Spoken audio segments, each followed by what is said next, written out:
Señora presidenta, buenos días de nuevo. Bien, ahora vamos a hablar de pacifismo y qué difícil ha resultado en el punto anterior votar condenando la violencia. Bien, EH Bildu ha presentado una moción por la que 30 años después pretende ratificar la negativa de Euskal Herria a formar parte de la OTAN.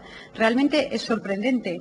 Desde luego, señora López de la Calle, cada grupo es muy libre de presentar o de traer a esta Cámara los asuntos que considere convenientes y de repetir el debate en todas las instituciones que considere oportunas, pero nosotros, los socialistas, les vamos a repetir exactamente lo mismo que ya les habían manifestado nuestros compañeros en el Parlamento Vasco, porque en el fondo lo que ustedes están planteando aquí es un debate en el que, como es habitual, sale a relucir de una manera o de otra pues el derecho de decidir también con respecto a Euskadi por encima de la legalidad, y donde el debate democrático sobre mayorías y minorías se transforma en una confrontación de legalidad.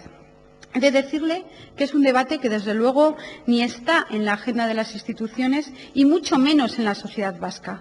Desde luego, en los últimos sociómetros elaborados por el Gobierno vasco, la existencia o la pertenencia a la OTAN no figura entre los problemas que inquietan de alguna manera a la ciudadanía vasca. Entre los 23 epígrafes de preocupaciones de la gente figura el paro, figura los problemas económicos, figura la vivienda, la situación política, la corrupción. Pero con respecto a la OTAN, es que no hay mención alguna. Por tanto, no es una cuestión de plena actualidad, como dicen ustedes en su primer punto. Únicamente les preocupa y le ocupa a EH Bildu. Bueno, también a los socios que les han salido, a Podemos y a Iraba, así como no, que se han preocupado de enmendar la misma. Ustedes quieren traer hoy aquí un recordatorio del 30º aniversario del referéndum sobre la integración de España en la Organización del Tratado del Atlántico Norte. Quieren rememorar que hace 30 años se celebró aquel referéndum nacional para ratificar la permanencia de España en la OTAN y cuál fue su resultado. Ajustadamente positivo en el conjunto de España y claramente negativo en Euskadi. Y sus consecuencias, lo cual puede estar bien en el ámbito académico y social, pero desde luego sirve para poco más. Y como siempre, el relato que presentan ustedes es extraordinariamente sesgado e interesadamente parcial, porque efectivamente hace 30 años fueron muchos los ciudadanos que expresaron su rechazo a permanecer en un órgano militar internacional que participaba activamente en conflictos militares en el mundo. Y efectivamente ese rechazo, pacífico por cierto, fue mayoritario en Euskadi, pero eso es historia.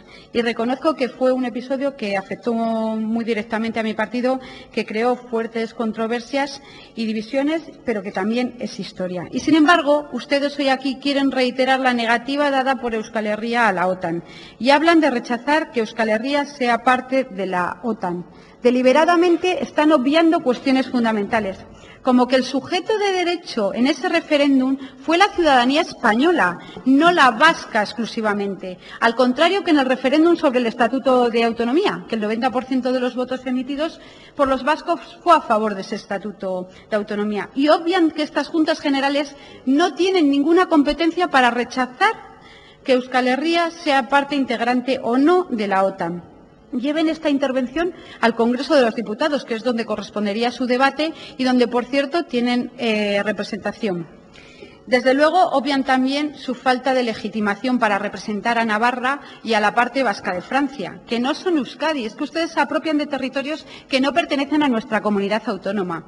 Por otro lado, a nadie de los aquí presentes se les escapa que 13 décadas después en España ni tenemos servicio militar, por ejemplo, y la OTAN ha variado su forma de actuar y se coordina con otros organismos internacionales para garantizar la seguridad de todos, también la nuestra, la de los ciudadanos vascos. Además, señora López de la Calle, ¿de qué estamos hablando? Porque, desde luego, no compartimos el antimilitarismo selectivo que ha practicado y practica en este país la izquierda abertzale. Ese sentimiento que les llevaba y les lleva a rechazar al ejército español y a la Alianza Atlántica, pero que no les impide jalear a la organización militar de casa o a apoyar a sindicatos de su ámbito. Porque todavía está en los papeles el estrambótico argumento que sus mayores de Ribatasuna en su día utilizaron para oponerse, y con la ayuda de ETA fue una oposición a sangre y fuego, a la construcción de la autovía de Leizarán entre Guipúzcoa y Navarra. Decían que por esa autovía podrían llegar los tanques de la OTAN a Euskadi. En fin, los tiempos cambian y las sociedades evolucionan, pero ustedes, sin embargo, parecen atrapados en su pasado. No se han dado cuenta de que ha desaparecido el Pacto de Varsovia y que las visiones de la OTAN se han diversificado y han cambiado. Fue la OTAN, por ejemplo, la que impidió en 1999 el etnocidio que los serbios de Milosevic pretendían perpetrar en Kosovo con los albano-kosovares. Es la OTAN la que ha coordinado las misiones en el Índico de lucha contra la piratería, protegiendo, entre otros, a los atuneros vascos que faenan en aquellas aguas. Y es la OTAN la que se prepara para frenar la expansión del terrorismo yihadista en el norte de África, que, por cierto, es la puerta de Europa. Esa era la finalidad de maniobras conjuntas que realizaron el pasado otoño. Como ven, la OTAN también cumple esas funciones y a nosotros nos gustaría que se orientara todavía más a misiones de paz y de interposición bajo el mandato de la ONU, así como en intervenciones de carácter humanitaria, como por ejemplo sirva este ejemplo para que EH Bildu entienda que el mundo ha cambiado.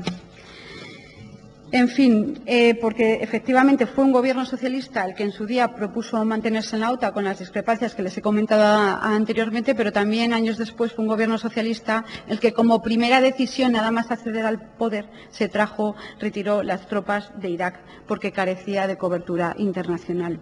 Y en fin, puestos a echar la vista atrás, hay otras efemérides en este año que también serían dignas de recuerdo. Por ejemplo, la adhesión plena de España a la Unión Europea, la designación de Barcelona como sede de los Juegos Olímpicos para el 92 y, en fin, hay otras que no son tan positivas como las 41 víctimas mortales que causó ETA con sus atentados ese año. A veces es muy oportuno recordar el pasado y, desde luego, finalizada mi intervención, no creo que sea necesario explicar el sentido de nuestro voto porque va a ser que no, tanto a la inicial como a las posibles enmiendas. Gracias.